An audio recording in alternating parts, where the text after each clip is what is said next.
Exam facts. इतिहास की आधारभूत समझ में चर्चा का विषय है महाजनपद काल। इस वीडियो में हम महाजनपद काल से संबंधित कुछ महत्वपूर्ण प्रश्नों पर चर्चा करेंगे।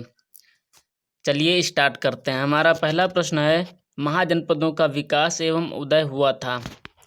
तो महाजनपदों का विकास और उदय हुआ था वो 6ठी शताब्दी ईसा पूर्व। इसका करेक्ट ऑप्शन है 6ठी शताब्दी ईसा पूर्व, क्योंकि वैदिक सभ्यता में कुछ जनपदों का विकास हुआ था और यही जनपद आगे चलकर 6ठी शताब्दी ईसा पूर्व में महाजनपदों के रूप में विकसित हो गए थे। अगला प्रश्न है, पाली भाषा में रचित बौद्ध ग्रंथ अंगुत्तर निकाय में उल्लेख किए गए महाजनपदों की संख्या कितनी थी? तो अंगुत्तर निकाय में महाजनपदों की संख्या वर्णित है वो है 16। इसका करेक्ट ऑप्शन है 16। एक और जैन ग्रंथ है भगवती सूत्र, उसमें भी 16 महाजनपदों का उल्लेख किया गया है। अगला प्रश्न है, महाजनपदों के उदय के कारण के रूप में संबंधित नहीं है। यहाँ पर 4 ऑप्शन दिए गए। विदेशियों द्वारा विजित होने का भय, कृषि का प्रसार, व्यापार एवं नगरीकरण का प्रसार, लोहे का विस्तृत प्रयोग। तो इसमें महाजनपदों के उदय का जो कारण नहीं है वह विदेशियों द्वारा विजित होने का भय, क्योंकि इस काल में विदेशियों द्वारा विजित होने का भय नहीं था, बल्कि कृषि का प्रसार, व्यापार एवं नगरीकरण का प्रसार और लोहे का विस्तृत प्रयोग, इन तीनों की वजह से या इनकी वजह से ही महाजनपदों का विकास हुआ था। अगला प्रश्न है, दूसरा नगरीकरण इंगित करता है। तो दूसरा नगरीकरण गंगा घाटी में नगरीय संस्कृति का उत्थान है। प्रथम नगरीकरण हड़प्पा सभ्यता में नगरों का विकास था और दूसरा नगरीकरण गंगा घाटी में नगरीय संस्कृति का उत्थान। तो इसका करेक्ट ऑप्शन है गंगा घाटी में नगरीय संस्कृति का उत्थान। अगला प्रश्न है, अंगुत्तर निकाय में वर्णित गणतंत्रात्मक महाजनपद थे। तो अंगुत्तर निकाय में वर्णित गणतंत्रात्मक महाजनपद थे वज्जी और मल्ल। और वज्जी के बारे में जानकारी दे दें कि यहाँ पर गौतम बुद्ध ने आम्रपाली को उपदेश दिया था। अगला प्रश्न है, भौगोलिक स्थिति की दृष्टि से मगध महाजनपद अवस्थित था। तो मगध महाजनपद जो स्थित था वो गंगा के दक्षिण भाग में बिहार राज्य में स्थित था। तो ये गंगा के दक्षिण भाग में स्थित है। अगला प्रश्न है, बुद्ध का महापरिनिर्वाण किस महाजनपद की राजधानी में हुआ था? तो बुद्ध का महापरिनिर्वाण यानी कि उनका निधन मल्ल की राजधानी कुशीनारा में हुआ था। तो इसका करेक्ट ऑप्शन है मल्ल की राजधानी कुशीनारा। और अभी हमने बताया कि जो मल्ल था वो एक गणतंत्रात्मक जनपद था। अगला प्रश्न है, नाटककार भास की रचना स्वप्नवास वदत्ता का मुख्य पात्र उदयन इस महाजनपद का शासक था।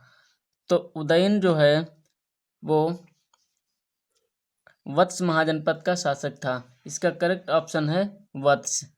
और ये भास की रचना स्वप्नवास वदत्ता का मुख्य पात्र भी था। अगला प्रश्न है, पाली ग्रंथों के अनुसार चेदी महाजनपद की राजधानी कौन सी थी?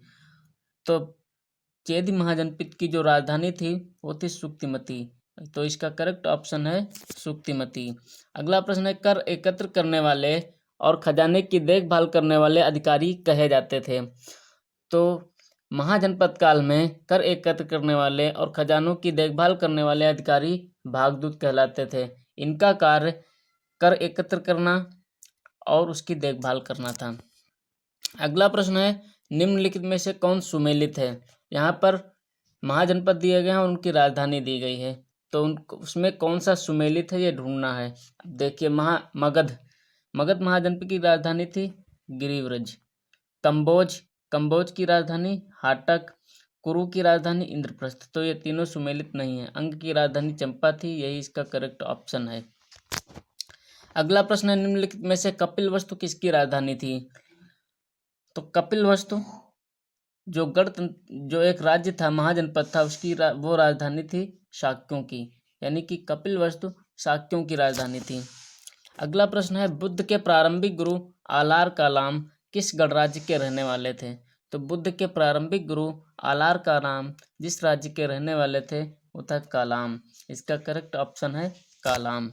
अगला प्रश्न है, मगध के सबसे प्राचीन राजवंश के संस्थापक कौन था?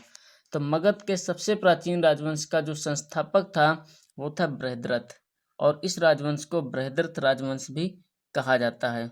बृहद्रथ के पिता थे वसु, और वसु ने ही गिरिव्रज की स्थापना की थी, मगध की राजधानी गिरिव्रज। अगला प्रश्न है, मगध की प्राचीन राजधानी गिरिव्रज की स्थापना किसने की थी? तो मगध की प्राचीन राजधानी गिरिव्रज की स्थापना वसु ने ही की थी। और वसु कौन था? वसु बृहद्रथ वंश के संस्थापक बृहद्रथ का पिता था। अगला प्रश्न है, बृहद्रथ वंश के किस शासक ने कृष्ण के निर्देशानुसार भीम से पराजित होकर मृत्यु का वर्ण किया? तो बृहद्रथ वंश के शासक जरासंध ने कृष्ण के निर्देशानुसार भीम से पराजित होकर मृत्यु का वर्ण किया। तो इस प्रश्न का करेक्ट ऑप्शन है जरासंध। अगला प्रश्न है, नंद वंश की स्थापना किसने की थी? तो नंद वंश की स्थापना महापद्म नंद ने की थी। इसका करेक्ट ऑप्शन है महापद्म नंद। अगला प्रश्न है, जिस राजा ने कलिंग में नहर खुदाई थी वो था? तो कलिंग में जिस राजा ने नहर खुदाई थी वो नंद वंश का राजा था।